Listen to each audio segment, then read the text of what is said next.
administration and rose up again now, and have just been brought down and see no hope. Do you think we'll ever actually see reform and regime change, reform? We're certainly further away from that now than we have been for a long time. First of all, the suffering of the Iranian people has been horrific in the context of this unnecessary conflict. And now we have a supreme leader who's 30 years younger than his father, radical, in power indefinitely, and we've walked away. President Trump said help is on the way to the Iranian people when they needed it most, and now we say we don't care. So before you go, I want to ask you about the way President Trump and Vice President Vance have been talking about Israel and the Israelis. Here, let's take a look at just what J.D. Vance said last week. Donald J. Trump is the only head of state in the entire world who is sympathetic to the nation of Israel at this moment in time. And he happens to be the head of state of the world superpower. If I was in the cabinet of the Israeli government, I might not be attacking the only powerful ally that I have anywhere left in the entire world. First of all, is that an accurate description of the state of affairs? It's an extraordinary statement. He said Trump is the only head of state sympathetic to the nation of Israel, that the United States is the only powerful ally that Israel has in the entire world. Is that true? I think that was an extraordinary statement, and I'm sure it shocked a lot of people, particularly in Israel. But one of the outcomes of this is, as Prime Minister Netanyahu has himself publicly acknowledged on many occasions, he has tried to persuade many prior presidents to engage in war with Israel against Iran, and promising that would result in regime change and an end to Iran posing any threat. What we've got as a result of that war, which President Trump was the first to take the bait on, what is a strengthened Iran in terms of its geopolitical stature in the region, not militarily, conventionally in the short term, but its nuclear program is fully intact. There is nothing in that agreement that requires that the nuclear material, the dust, as the president likes to call it, will be removed from Iran. It will stay there and stay in place. But the Israelis have suffered the most because now, this administration, if you take the president and the vice president's words, has basically said to Israel, your concerns are not ours. All right, Ambassador Rice, thank you very much for joining us this morning. When we come back, a feud between the U.S. and one of America's top allies intensifies, all over a supposed photo request with the president. We'll come right back.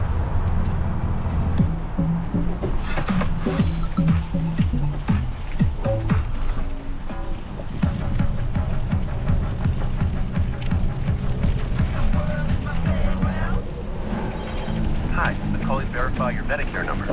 I'm not telling him anything. Yes, hello? If someone calls asking for your Medicare number, hang up. Learn more at medicare.gov/fraud.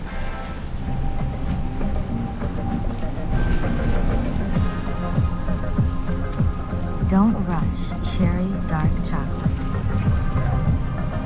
Take your sweet time. That's Doves. Processed? Yeah, we have a process. We hand select, hand trim, hand spice, hand taste. Then we cook. That's what family does. That's why we do it for yours.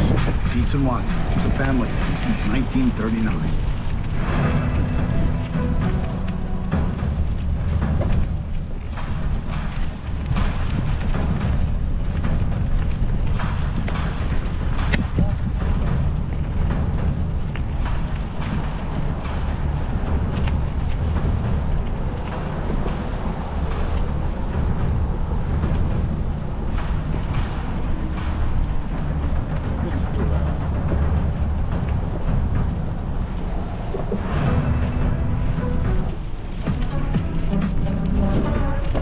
A new group of leaders that I think is, actually, I think they're smarter. I think they're very smart.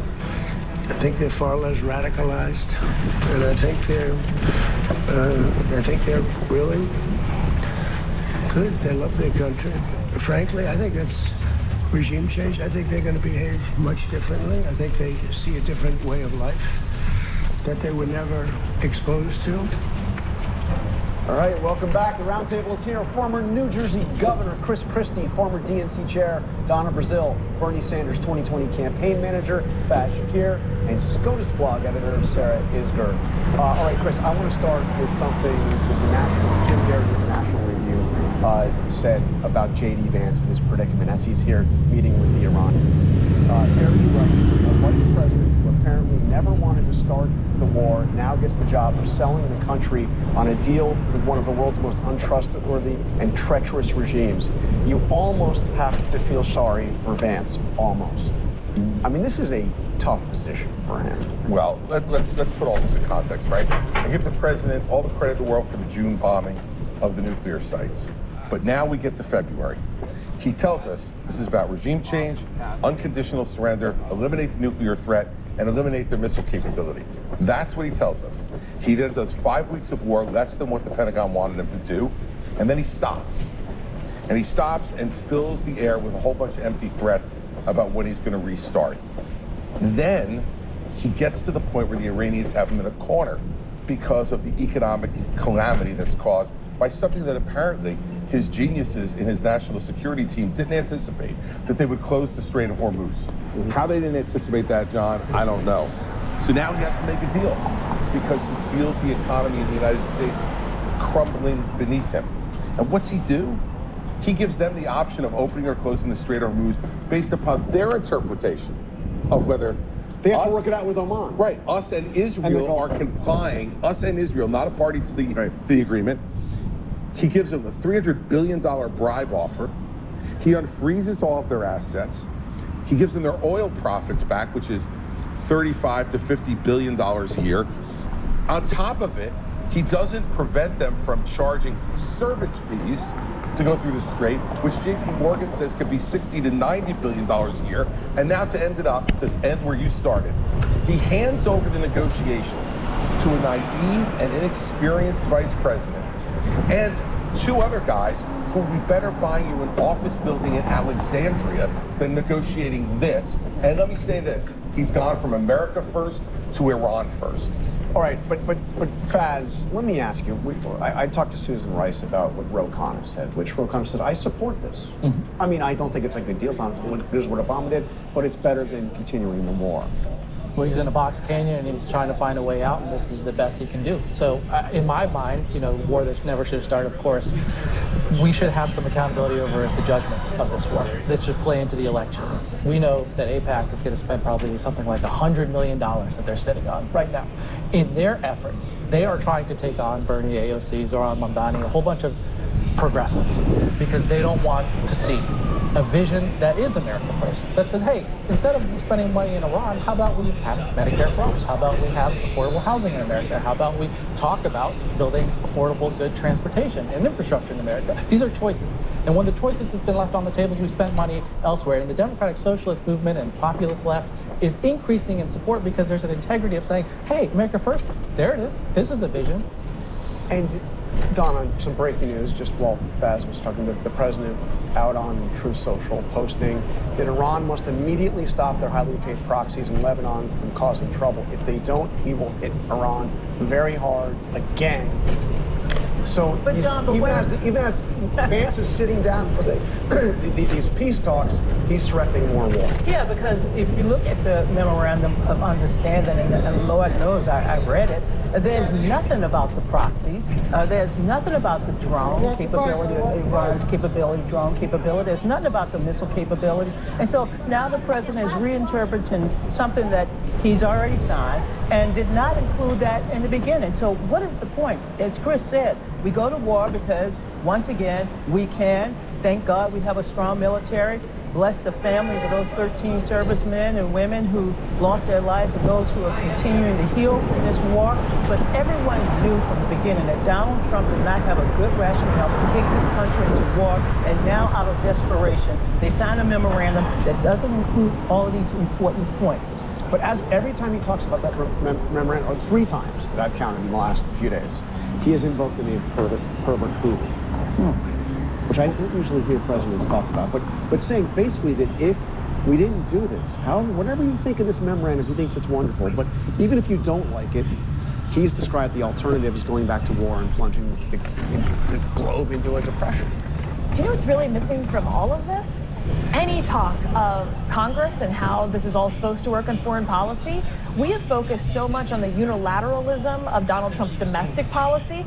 We actually haven't talked about how the exact same thing is happening on the foreign stage. Remember, majorities of Congress voted against this war, but because it was not enough, it wasn't a veto-proof majority, the president has basically been able to ignore Congress. This memorandum of agreement arguably violates a statute, the Iran Nuclear Agreement Review Act, which says that you cannot waive sanctions. You can't give the money back without Congress having the ability to review that over 30-plus days.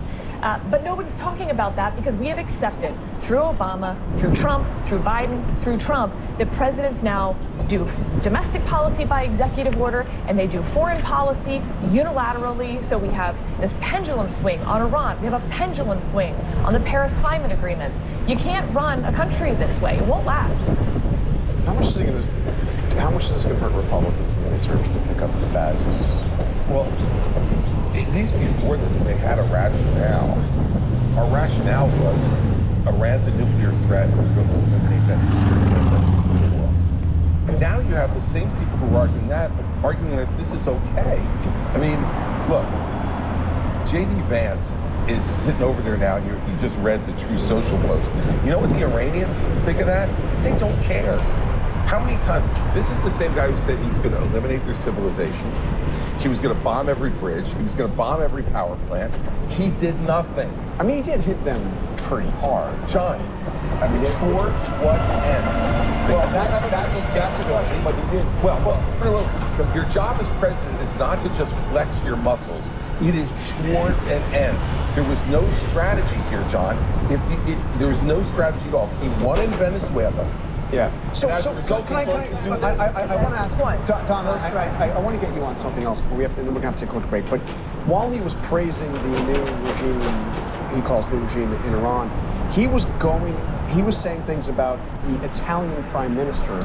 He said that she begged him for photographs, and highly critical of her for not allowing the U.S. to use Italy's bases. And she said that this is completely fabricated and pointed out that Trump was saying harsher things about his friends, about America's allies, than about America's enemies. She was absolutely right to rebut everything he said, because it was clear that the president was walking around at the G7 looking for friends, and everybody was like, huh? So I don't know what that's all about. Look, the bottom line is the president made a huge mistake in going into Iran, and now we're going to pay the price because it was a deal based on desperation and not no real strategy for moving forward. I had an Italian mother. He's out of his depth. He's picking his. She was pretty tough. There. Did you see her get in his face? Let me tell you, son, I lived that. That's the way I was raised. See that look like that? That's the way I was raised. I'm married to Italian. I don't know what you're talking about. Up next, Democrats are still talking about 2024. The roundtable is back with why Hillary Clinton came out blasting Joe Biden this week. Any pizza, any toppings, just $9.99, even stuffed crust. Absolute magic!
with backbone.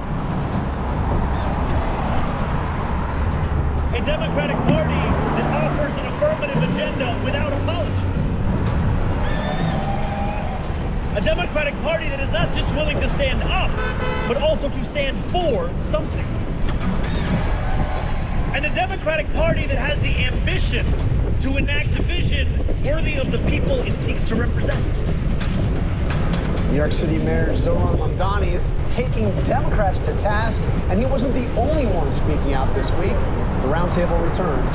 Don't miss the endless summer savings. Get a Civic Sport Hybrid for $279 a month at Gaudi Honda in Alhambra. At Pechanga Resort Casino in Temecula, you can stay and play, wine and dine, soar, and so much more.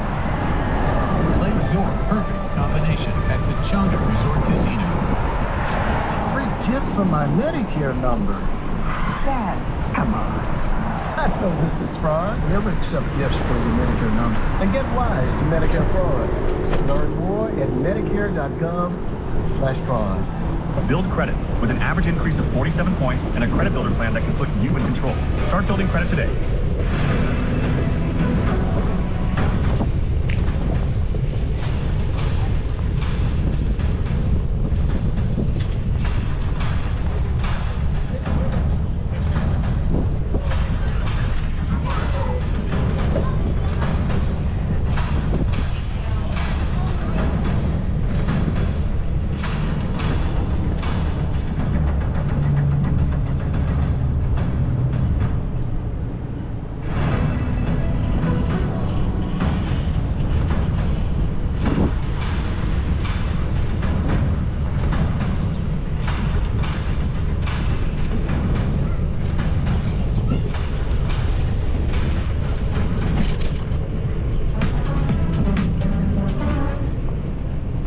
All right, the roundtable is back.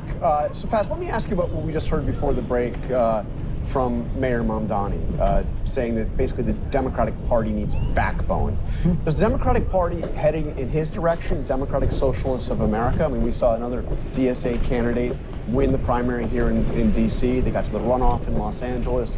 Is that where the energy in the party is now? Yeah, populist left candidates, grand primary, Abdul Sayed, a bunch of people who are doing very well right now. And the reason, well, you have to ask why. Why are they doing so well? And part of the reason what Mayor Mamdani is saying is you have to have an agenda. So we're living in a period of scarcity. Donald Trump is saying $132 billion for Iran. That's great. We should spend that.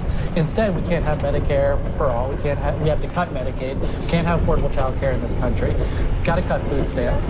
Can't do anything about decency of raising the minimum wage to a living wage. No, none of those things are possible, according to Trump and according to most conservative, center-left and center-right politicians. Status quoism.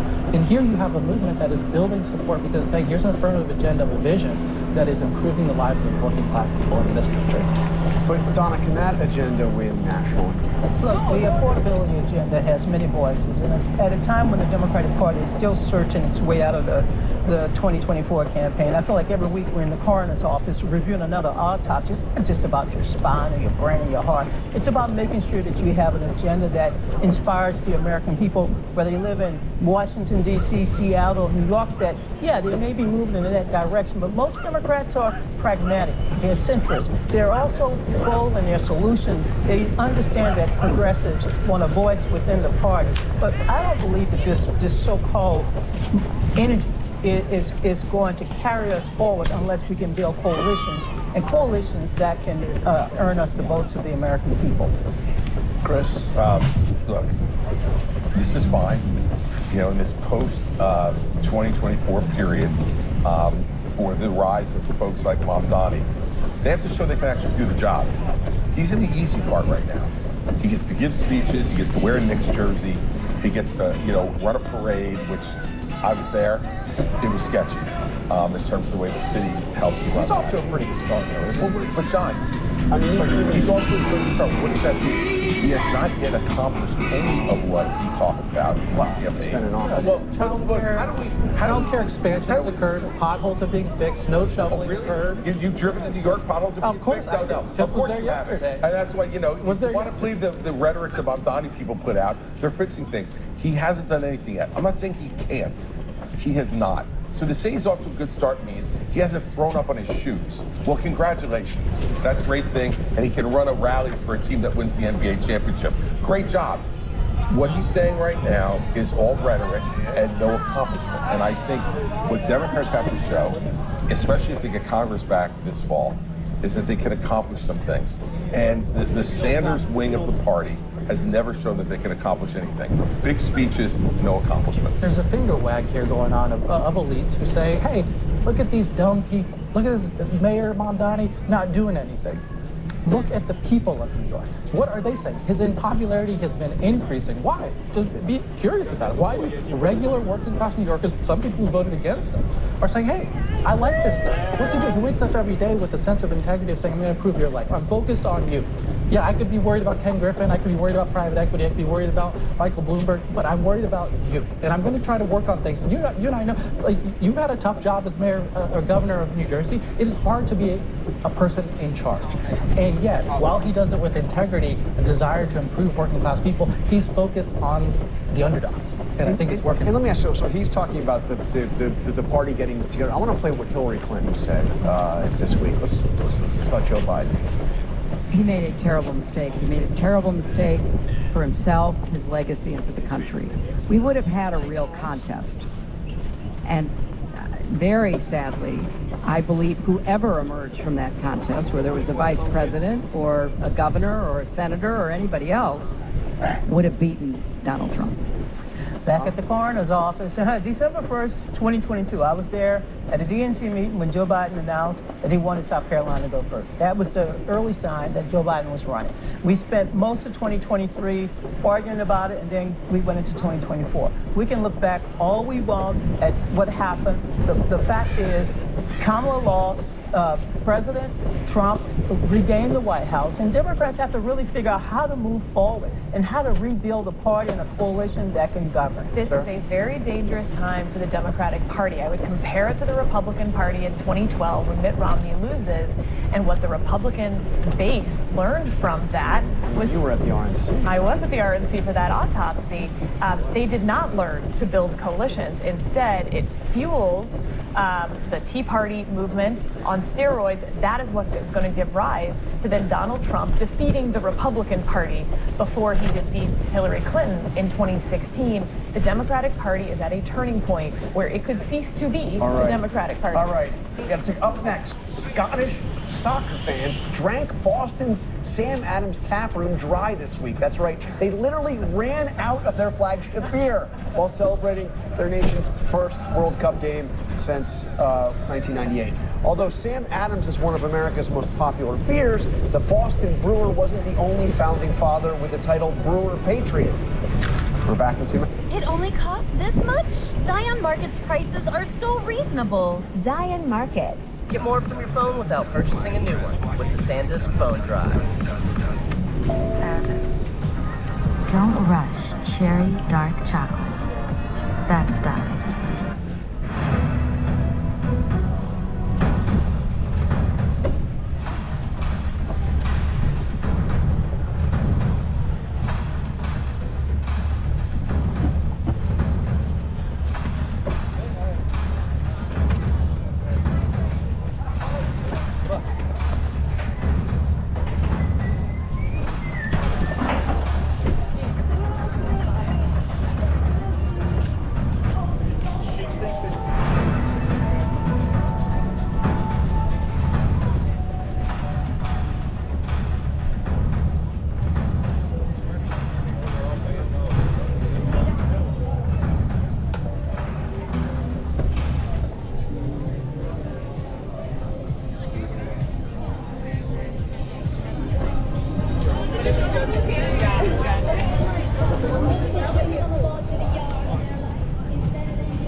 Are filled with treasured artifacts from American history.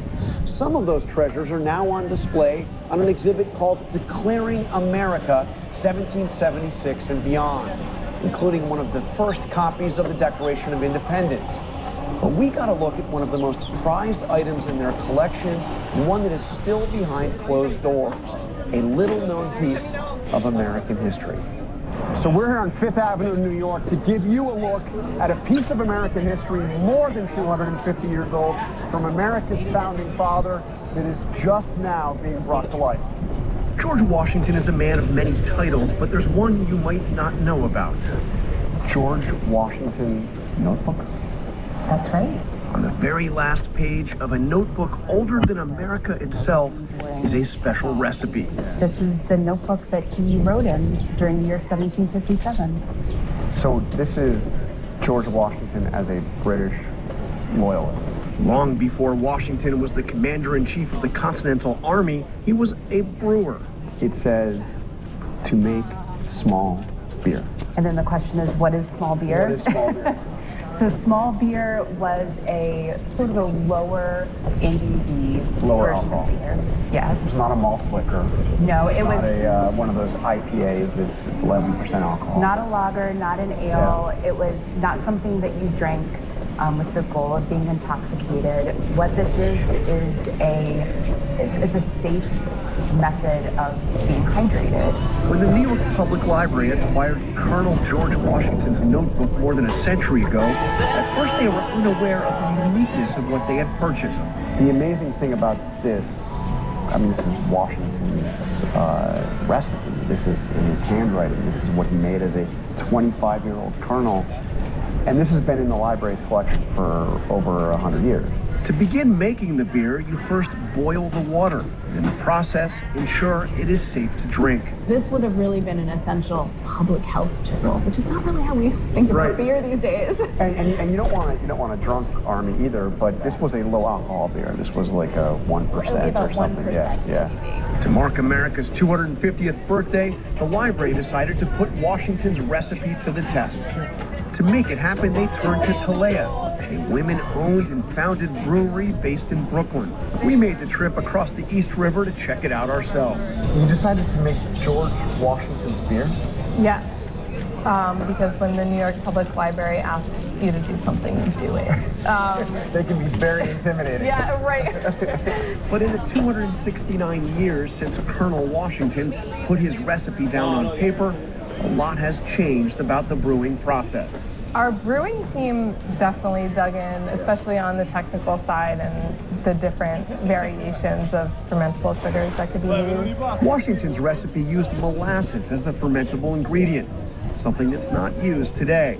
His recipe also left some specifics to be interpreted. I think he says to use like a quarter at least.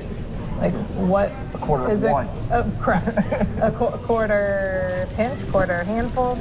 Sticking to Washington's recipe creates a beer that tastes and looks different from beers today. It doesn't really look, like appetizing. Yeah, right. Looks like it could have been left over from one of George Washington's collections, but this is fresh. It is fresh. All right, George Washington. Not bad. I mean, unusual. I will say, a little bit unusual. As expert brewers with access to beer-making tools Washington couldn't have dreamed of, the women of Talea knew that they'd have to tweak that recipe to make something more palatable to the modern drinker. You made George Washington's beer, but you also wanted to make a variation that was a little bit more modern. Correct. So kind of a cousin of George Washington. A more modern approach. Now that's fantastic.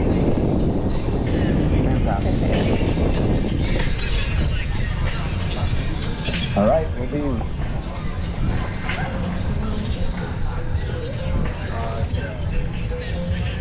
Crust just entered the chat. Get a look at that. Any pizza, even stuffed crust for just $9.99? I'm in. New Loco tenders, covered in a spicy blend of Mexican seasonings. Let's get loco. El Pollo Loco. You know, my Medicare statement said I got a knee brace the last I checked. I don't need a knee brace. Check your Medicare statement for unusual charges and report fraud immediately. Learn how at medicare.gov/fraud.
Available free wherever you listen. Tuesday morning, Olivia Rodrigo exclusive.